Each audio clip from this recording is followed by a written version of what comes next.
मंदिर में अगर दिया लगाने जा रहे हो, बाती लगाई है आपने मंदिर के अंदर, तो कुछ देर बैठिए, कुछ देर स्मरण करिए। हमारे यहां तो यहां तक कहा गया है कि किसी मुर्दे को अगर जलाया भी जाता है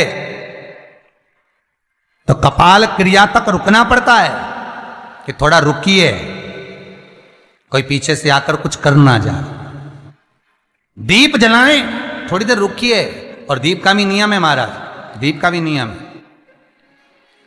दिए में जो फूल बत्ती लगती है, गोल बत्ती लगती है, गोल वाली, ये बत्ती हमेशा कोई विष्णु भगवान की पूजन कर रहे हो, शिव जी की पूजन कर रहे हो, कोई अन्य देवता का अगर आप स्मरण कर रहे हो तो गोल बत्ती लगाई जाती है। भगवान के मंदिर में पूजन कर रहे हो तो गोल बत्ती लगाएं।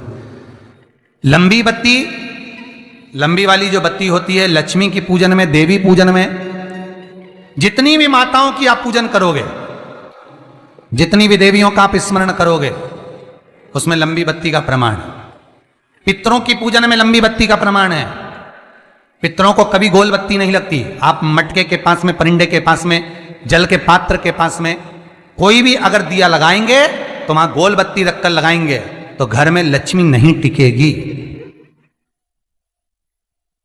कई लोग कहते हैं कि परिंदे के पास, मटके के पास में, पानी के स्रोत के पास में जहां जल भरते हैं, हंडा रखते हैं, टंकी रखते हैं, वहां पर मटके के पास बत्ती लगाओ, दिया लगाओ, पितर शांत रहेंगे। तो पितरों को शांत करो, मना नहीं है, पर दिया लगाने का नियम है कि पितरों को अगर आप दिया लगा रही हो मटके के पास, परिंदे के पास, या अमावस्या के दिन पितरों के लिए अगर दीप लगा रही हो तो गोल बत्ती अगर लगाओगी तो कार्य कभी सफल नहीं होगा। धन आएगा जाएगा, टिकेगा नहीं। इसलिए पितरों के लिए अगर दिया लगाना है, पूर्वजों के लिए दिया लगाना है, पितरों के लिए अगर दीप लगाना है तो लंबी बत्ती लगाइए, लंबी बत्ती। महाराज, लंबी बत्ती का प्रमाण हमारे यहां शास्त्र करते, गोल बत्ती का प्रमाण। और सुंदर चरित्र कहा, यदि आपके जीवन में बहुत ज्यादा लक्ष्मी से तकलीफ है, कष्ट बहुत ज्यादा है, या इसलिए शायद कहा जाता है कि भगवान को सर्वश्रेष्ठ कौन सा चंदन अच्छा लगता है। आपको पहले भी कथा में कहा, आगरा की कथा अगर किसी ने सुनी होगी तो उसमें वर्णन किया है। भगवान को सर्वश्रेष्ठ चंदन कौन सा, भगवान को सर्वश्रेष्ठ चंदन कौन सा प्रिय है, वो कौन सा चंदन है जो भगवान विष्णु को लगाएं, राम को लगाएं, कृष्ण को लगाएं, वो कौन सा चंदन है जो श्री हरि को लगाया जाए।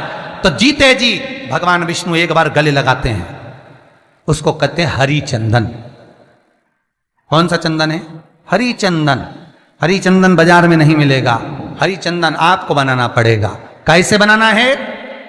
तुलसी जब सूख जाए उसकी जड़ को निकाल लिया जाए, वो जड़ को पानी में धो लिया जाए, धोने के बाद उसको सिलवट्टे पर, पत्थर पर घिसा जाए और घिसकर उसमें थोड़ा सा कुंकू, रोली डालकर तैयार कर कर जो भगवान विष्णु के मस्तक पर, कृष्ण राम के मस्तक पर लगा देते हैं और उसकी एक बिंदी अपने हृदय पे लगा लेते हैं। जीते जी भगवान एक बार उसको गले लगाते ही हैं।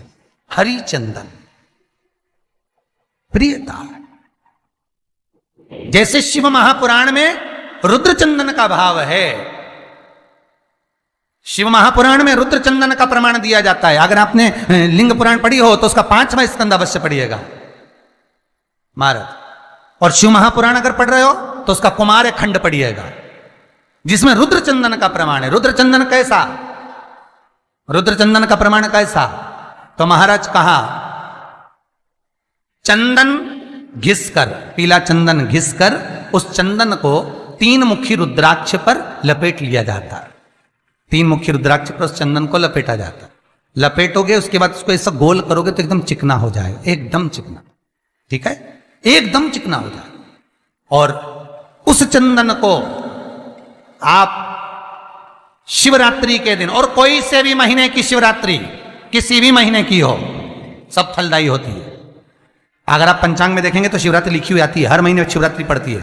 किसी भी महीने की शिवरात्रि पर रुद्र चंदन, अर्थात जो चंदन का आपने 3 मुखी रुद्राक्ष में लेपन करा है, उसका गोला बनाया है, वो चंदन अच्छा मोटा मोटा कर लेना, अच्छा बढ़िया, ऐसा नहीं कि थोड़ा बहुत ही लगाओ, पूरा रुद्राक्ष दिखना नहीं चाहिए, पूरा लपेट कर उसको शंकर के शिवलिंग पर ले जाकर रख दीजिए और फिर धीरे धीरे शंकर भगवान का जल अभिषेक करना प्रारंभ कर दीजिए। वो चंदन पूरा धीरे धीरे शंकर के शिवलिंग पर डलना चाहिए। शंकर के मूल मंत्र श्री शिवाय नमस्तुभ्यम का जाप करिए। यह कहलाता है रुद्र चंदन। इस चंदन के अभिषेक से महाराज जो काम नहीं होता आप कर कर उस कार्य को प्राप्त कर सकते हो, सिद्ध कर सकते हो। रुद्र चंदन, हरि चंदन, रुद्र चंदन, ये वो चंदन है जो जीवन का सुख प्रदान करने वाले, हरि तत्व देने। मंगल है, राहु है, केतु है, दशा बेकार चल रही है, लक्ष्मी नहीं आ रही, कष्ट बहुत है, फैक्ट्रियां नहीं चल रही, कहीं मत जाओ। मेरे शिव की शरण में जाकर एक बार शिव महापुराण को पूरी सुनो। शास्त्र के हटकर कुछ नहीं बोलेंगे। जो शास्त्र सम्मत है, स्कंद पुराण में, विष्णु पुराण में, नर्मदा पुराण में, लिंग पुराण में, शिव महापुराण में, भविष्य पुराण में जितनी जितनी बातें लिखी होती है उसको छाट छाट कर लेकर आते हैं, आपको बता देते हैं कि आप ये कर लो, उससे फायदा मिल जाएगा। कोई ज्योतिषी नहीं, कोई कुछ नहीं, बस केवल भजन करो, शंकर का अनुमोदन करो और विश्वास रखो शंकर पर, तो किसी को 1 रुपया देने की जरूरत नहीं पड़ेगी।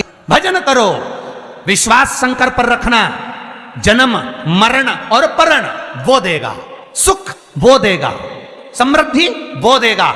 जिसके घर में बहु रिद्धि सिद्धि हो, जिसके घर में अमोद और प्रमोद पोते हो, जिसके घर में शुभ और लाभ दरवाजे पर बेटे बनकर विराजमान होते हो, जिसके घर में स्वयं अखंड सौभाग्य देने वाली पार्वती हो, जिसके घर में लक्ष्मी देने वाली लक्ष्मी बेलपत्र के पेड़ के नीचे झाड़ू लगाती हो, जो स्वयं सरस्वती को स्वर प्रदान करता है, वो शंकर है।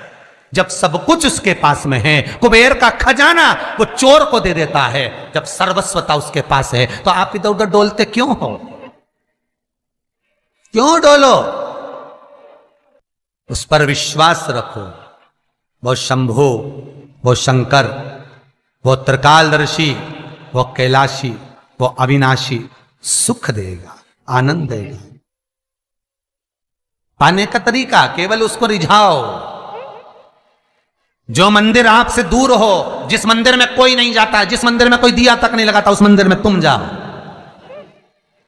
और उस मंदिर में एक दिन जाकर प्रकाश कर कर आना, एक बार दिया जला कर आना, मंदिर की सफाई कर आना, शंकर जी पे जल चढ़ाकर उनको स्नान कराकर कोई पत्ती पेड़ पौधे की पास में हो तोड़ के चढ़ाए आना।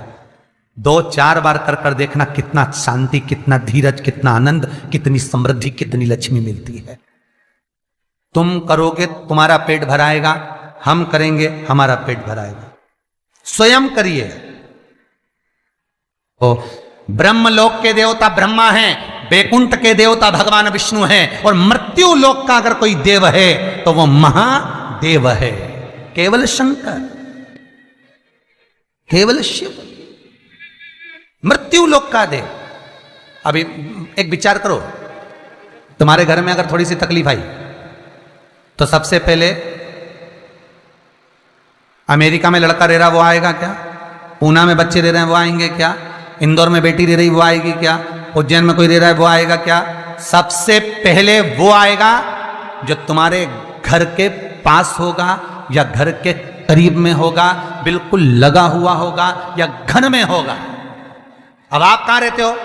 जितने लोग कथा सुन रहे हैं सही बताना, कहां रहते हो? पृथ्वी पर मृत्यु लोक में रहते हो। और पुकार किसको रहे हो? ब्रह्मलोक में। पुकार किसको रहे हो? बैकुंठ लोक में। पुकार किसको रहे हो? इंद्रलोक में। और जो घर के घर में रह रहा है, जो तुम्हारे पास में रह रहा है, जो मृत्यु लोक में रह रहा है, उसको तो बुला ही नहीं रहा। कई लोग कहते हैं मृत्यु लोक। कई लोगों की आदत है पड़ोसन को तो खूब चाय पिलाएंगे, पड़ोसन की काकी के तो